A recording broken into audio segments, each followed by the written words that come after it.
Webale kubeera naffe mugataliko nfuufu amalala Sacco z'Emyooga mu disitulikiti y'Ekisolo kati essira lizadde kutunda ebyamaguzi mu ggwanga lya DR Congo olw'akatale akaliyo. Kino kyeyolerekera ku Yaabwe Fumbira North elected leaders Emyooga Sacco ng'eno mu kiseera kino etunda ensawo z'obuwunga n'obulo ezisoba mu 100 buli mwezi.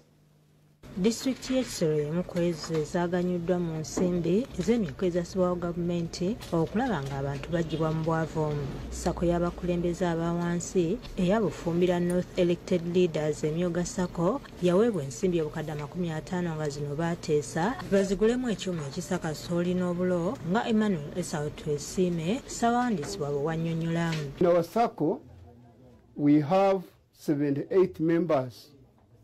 We have generated a saving income of 40,900,000. Ng'ogyeko akawunga twesiima agamba bakola n'emmere y'embizzi n'enkoko gye baguza abalunzi mu Uganda ne Congo. We are having 3 grinding machines or mills. One is for grinding the local maize millet. Another one, number 1.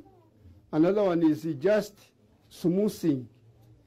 Then we have a project of selling mash for poultry keepers and piggery. Okusinziira ku Twesiime batunda ensawo ezisoba mu 100 kulirwa ne Congo.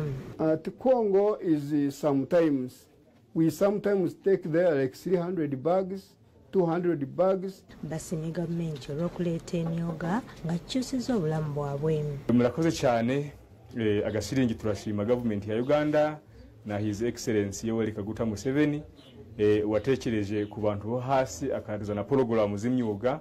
So twabonye agashiringi Sacco yacu twabonyemo miliyoni 50, undi murundi ko twakoze neza batwongera miliyoni 20 ziba miliyoni 70. So turi kuzikoresha neza. Kyokka Bongedde ibasomozo omuli enguudo embi n'ebikolwa eby'ekiyekera ebiri mu kitundu ekyo ebibataataaganyamu. So we are asking government to help us really if we can get security, and even roads are poor, as you have seen passing the roads. Roads are roads are crying.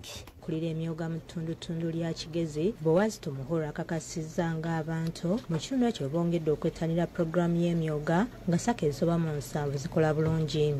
Tuba registering associations ezitwine omu eshaheji omutabo byitu kakaaga 545 kandi ezo nizabase kurugamu okukora Saccos eza regions eziri kwingana Saccos 2 Sacco zitu zo mu Kigezi region performance yabo eri mwene erifeya waza no kwehanka maxi ninja tukaza hansi ya nshanju. Byonna ibaddewo nga abakulira Sacco z'Emyooga okuva mu bitundu ebyebugiso Teso Sebe Bugweri ne Busya bakyaliddeko bannaabwe ab'Ekigezi. Dishonesty is a big challenge when it comes to borrowing. Now, and that also increases on defaulting. So the defaulting is a key issue that we are handling. Rachel Nachiwala yakusakidde eggulu lino ku Bukedde TV.